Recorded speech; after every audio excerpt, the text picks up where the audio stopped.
Thank you for tuning in to the B&RS Show.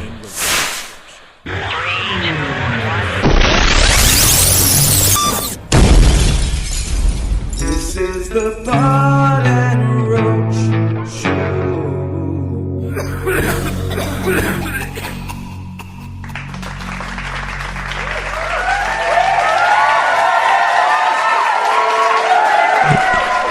Evening, ladies and gentlemen. We're back with the, okay, go ahead, guys. Get it out of your system. Please. Come on, guys. We love it as much as you do. Just keep it going. Go ahead.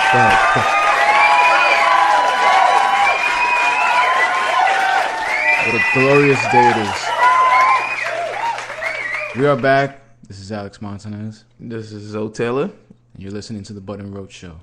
We're back. We're back with a podcast for you guys, and we've been promising podcasts. We really want to get out a lot more, but you guys got to understand. We're both very busy people, and we're both doing a lot of other different things. But we took time out today. We got together. We came up with some ideas of what to talk about, and one thing that affects everyone, whether directly or indirectly, is pharmaceutical companies. The pharmaceutical industry altogether, exactly. The medical industry, pharmaceutical industry. In one way or another, it affects everyone. I mean, you either take an aspirin or something, usually doctors some prescribed, and it's something that, everyone knows about. If you guys, if you just step back for a second and look at the pharmaceutical companies, let's look at these companies that produce the Advils and the Tylenols and all these things. And when you think about profit and what would generate the most profit for the industry, it wouldn't be a cure. Cure is the enemy of profit. So when you understand that, you understand why they put out these low-grade medications that basically make people more sick than what they really are.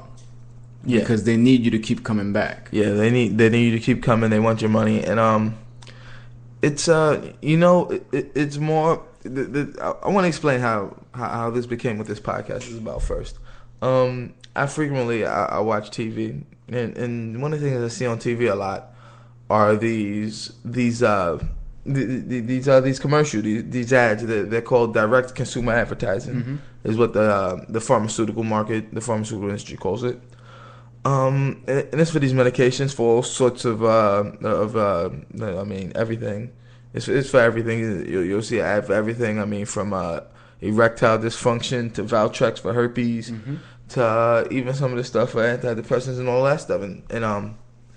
And you see this, and it's like usually these commercials about maybe a minute and a half, maybe no longer than 2 minutes long, and only it's like about infomercial. Yeah. Almost. And it's only about 20, 25, maybe 30 seconds tops that are advertising, and the rest of the side effects and the shit that can happen to you. Yeah, we was listening to a clip before we jumped on to the podcast just to review everything, and we had to cut the name out of the company out, obviously, yes, for legal reasons. But we're gonna play a clip, and in this clip, it's about 1 minute and 30 seconds long, and 30 seconds are about advertising this pill. It's an add-on for an antidepressant. You're basically already taking antidepressant pills, but now it's an add-on. It's almost like a pill for a pill. It's like an upgrade. It's like, my cousin plays Call of Duty a lot. There's a machine you go and you upgrade the gun. That's basically exactly what this is. It's an upgrade for a drug. Now, the first 30 seconds were advertising, and the next minute was side effects. You guys gotta hear this. Here's me, and here's my depression. Before I started taking, I was taking an antidepressant alone. Most days I could put on a brave face and muddle through, but other days I still struggled with my depression. I was managing, but it always had a way of creeping up on me. I felt stuck. I just couldn't shake my depression, so I talked to my doctor. He said adding a to my antidepressant could help with my depression, and that some people had symptom improvement as early as 1 to 2 weeks. He also told me about a free trial offer from. Now, I feel more in control of my depression. is not for everyone. Call your doctor if your depression worsens or if you have unusual changes in behavior or thoughts of suicide. Antidepressants can increase these in children, teens, and young adults. Elderly dementia patients taking have an increased risk of death or stroke. Call your doctor if you have high fever, stiff muscles, and confusion to address a possible life-threatening condition, or if you have uncontrollable muscle movements, as these could become permanent. High blood sugar has been reported with Abilify and medicines like it. In some cases, extreme high blood sugar can lead to coma or death. Other risks include decreases in white blood cells, which can be serious, dizziness upon standing, seizures, trouble swallowing, and impaired judgment or motor skills. Depression used to define me. Then my doctor added a to my antidepressant. Now, I feel better. If you are still struggling with depression, talk to your doctor to see if the option of adding is right for you, and be sure to ask about the free trial offer. The lady who did the voiceover for that cartoon woman is going to hell. Because she knows. She fucking knows. That was about 30 seconds of I don't know what. Low self-esteem. I don't want to help myself. Mumbo jumbo blabbo. And the other 60 seconds about was pretty much you signing your death certificate if you decide to take this pill for your pill. You gotta worry about everything now. It goes from being such a small problem. Okay, you got depression. Everybody has depression. Smoke some pot. Now you take this pill, and you gotta worry about dying. Yeah, I don't. And they wouldn't be advertising it if people weren't doing it. And that's the thing. They convince people. And I'll tell you how they convince people. They convince people through the TV. Yeah. Through commercials like this. Through the TV shows where they show all these fucking nutcases on TV parading around with money, popping these depression pills, publicly speaking about this shit. And these people at home be like, okay, this person has money. I'm fucking broke. I should be more depressed than this dude. Yeah, and people, it's insane. It's insane what the television makes people think. But just to put it into perspective, I don't have the exact numbers here, but the way that these pharmaceutical companies work, they spend upwards of $50 billion a year, upwards of that, on this direct consumer advertising alone, upwards of that, $50 billion. But in research and development to develop new medication that works, that helps people a year annually, they only spend maybe around $30 billion. So that should show people how much they even care about people. It's more about what they get back rather than what they give out. Yes. And that just even this is something I saw that shocked me while I was doing this. The combined, like I didn't know this, but it's the combined profits of the 10 drug companies. These are the 10 largest drug companies in the world. The combined profits of these companies in the Fortune 500. This is 500 companies, big companies in the world, and the combined profits for just these 10 are over the other 490, the other 490 companies. Their profits outrank them. Just those 10. Oh, these so 10 the top together. 10. We're looking at the numbers right now. It's $35.9 billion in between the top 10 drug companies in the Fortune 500. Now, the remaining 490 put together does not equal the amount that the top 10 have. So that should. I mean, people want to talk about the 1%. You're looking at less than the 1% here. That's crazy, and that's insane. That is wild. That is to have a profit like that. That $35.9 billion definitely isn't going to help people, and it's insane. It's wild. What do you do? What do you do though? It's insane, and you look. It's 10 of them. It's 10 big companies holding that much bread. If 490 other companies that make bread all together can't equal what they got, then they ain't shit. You want to talk about monopoly, man? That's control. That's what people fight over. That's what the whole thing is about. Yes. Everybody wants control. Everybody wants money. That's why they invest so much into advertising rather than the actual product. Yes. Because they could sell you bullshit. They could sell you jeans and just sew in a Levi, logo on there 10 minutes before you get to the store, and you'll buy it. Yes. And you'll buy it at a marked up price. Yes, extreme. That's even the markup for some of these. For some of these drugs, I was looking at it, and I'm gonna see if I can see it. I'm gonna see if I can actually still pull it up. For some of these drugs, and the way that these things work, like the way I'm trying to get it out right now. I'm stuck on my own words again.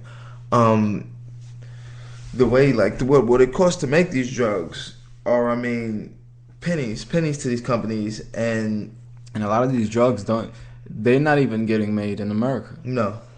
It's not anything on American soil. It's all overseas. It's all, for the most part, it's European. It's a big chunk is European. Yes. Now you look at these companies, and let's look at these companies right here. Let's look at Tylenol. Let's look at Advil.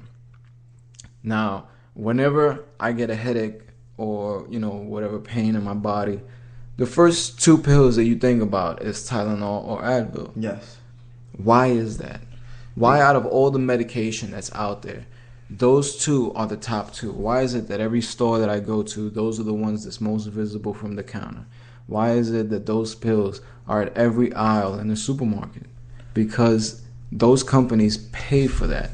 Now, they could lower it just like the MTA. They're going to keep jacking up the price, but the product is just going to get shittier and shittier. God, the MTA. Don't get me started on the MTA. So we could talk about a bunch of companies that do this, a bunch of industries who thrive off of this shit. But at the end of the day, they're going to keep lowering the grade of quality of the product that they're giving you, and they're going to fuck you. So I was able to find one of the stats, and this is just for what these drug companies like a drug like say like what you just heard the cut for the excerpt. Like for that, what you heard, they spend cents, not even a quarter, for the the main active ingredient in the drug. It costs them less than a quarter, maybe 50 cents tops occasionally, and then they mark that up upwards. I mean, some of them start as low as 10,000% is marked up, but you have some of these other huge drugs that are marked up over 500,000%, over 500,000%. And what people don't understand, I have a friend. And, I go visit him a lot. I go see him and his wife and his kids. And his wife had a lot of pain in her body for a long time. And she was taking a lot of pills. And all these pills was making this shit worse. And then she asked me one day, she was like, yo, can you get me some? So I hooked it up. She ended up smoking. And it cured whatever problem she had, whatever her body felt, it was gone. I mean, we're gonna talk about something that should be, I feel, legal. That's marijuana, because it's in no way doing as much harm as cigarettes. No way. If cigarettes are completely legal, killing people just by the dozen. I mean, I want to say the dozen. But how many people? I'm gonna Google this real quick. We're in front of the Mac. I'm gonna Google this. I'm sorry, guys. Just give me a second, because I really want to find this statistic out right here. It's crazy that you see it. There's these little smoking facts. Yes, there's these little ads and stuff people have around, and it says it's usually the cause of deaths.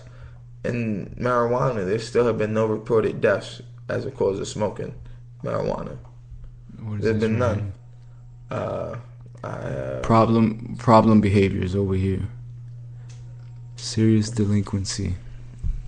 It's not even giving me a number, but you could just look at there's something, because I just recently stopped smoking cigarettes. Like, I was smoking cigarettes again. I had quit on New Year's. I got fucked up again, and I jumped back on it, and then I quit cold turkey again. It's been 4 days since my last cigarette.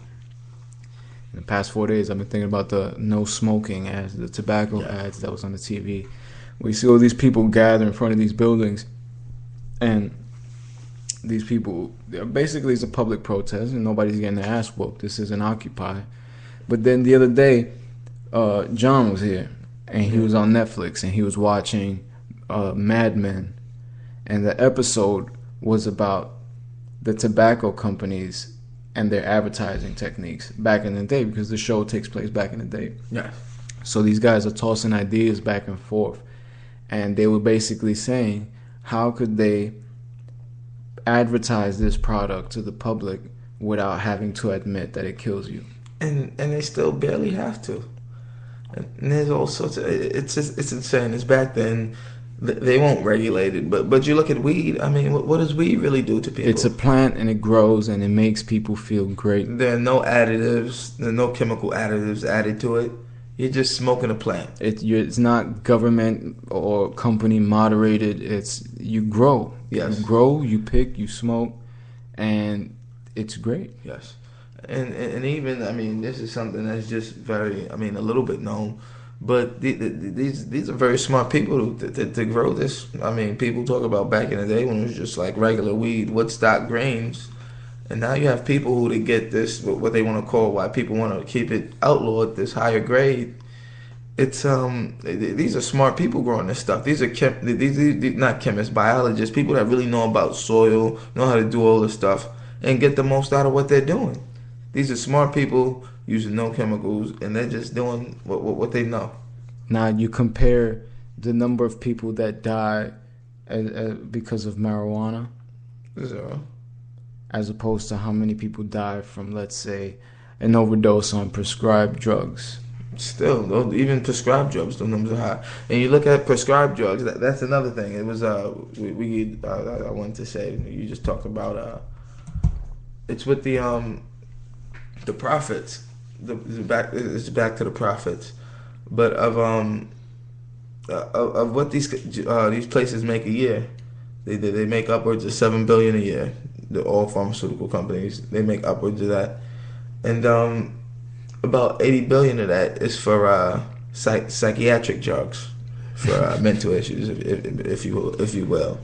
But that $80 billion doesn't include people that are selling these drugs illegally. But you know what? I'm gonna drop a bombshell on everybody right now. Everybody is so tuned in as to what the pharmaceutical companies are doing and how you can avoid, being fucked by these people. They already fucked you. They're dumping the drugs in the water. Yeah. Why you think your water's so white? Why you think every time you put the cup in under the faucet, that shit like milk? Yeah. You shouldn't have to wait 1 minute and 30 seconds for the cup to clear up. I don't want to have to say, I mean, everyone knows that the government's water is fluoridated, that there's fluoride in the water, sodium fluoride. I don't want to say who people got it from. This is one of those things I'm going to tell you, do your own research on, and head us back and tell me what you think. Where did they get the idea, and when it started, the sodium fluoride in the water, and who's the reason, who they got the idea from. I want you people, I'm not going to say it. I don't want you to say it either. Don't say it, because I know you know. I want the people that listen to this, I want you to go out, do your own research on this. If you don't listen to anything else I say to you, do your own research on who the U.S. government got the idea to start putting sodium fluoride. And I want to suggest you could say municipal water sources. Mm-hmm. Would that be the right way to say it? Yeah. And municipal water sources, the water you get from the tap. I want you people to go out and just that. That's all. If you take anything from this, just that, and then tell me what you think of that. I want you guys to hit us and tell us what you think of that. And before we sign off, there was there's a couple that I know, Ikayani and Raymond Norwood, and these guys, they go around and they talk about water fracking and they protest. He wrote a song about it. He started a big campaign, and they toured on a bus with this. And water fracking, to my understanding, is basically oil drilling in the water. Now, they started doing this shit in Pennsylvania. It became a big protest. Everybody got involved to try to stop it. But I don't know if they stopped it. I know Raymond Norwood was heavy on the scene. And it's basically making the water you drink flammable.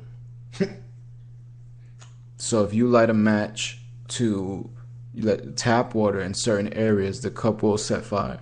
That's how much shit is in there. That's insane. That's insane. I'm pretty sure. I mean, still in the Gulf, if you light a match and drop it on the Gulf, it might ignite. It's just. I mean, people just have these ideas that the medical industry is there to help them. That is great. It's perfect. They would do no harm. These ads, just these ads alone should tell you. I mean, just look up some of these things. These ads alone, they tell you what can happen to you for a minute more than they're trying to sell it to you. So that should definitely let you know something's wrong. If the cons is double the pros, It's triple, quadruple. then stop. It's all up to you, people. Once again, I mean, anything else? I mean, I think that's pretty much it. yeah.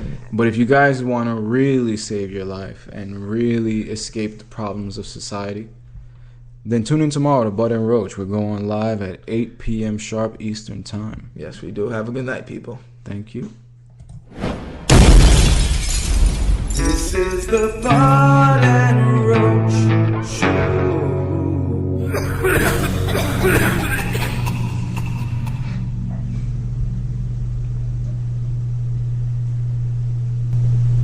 Thank you for tuning in to the Bud and Roach Show.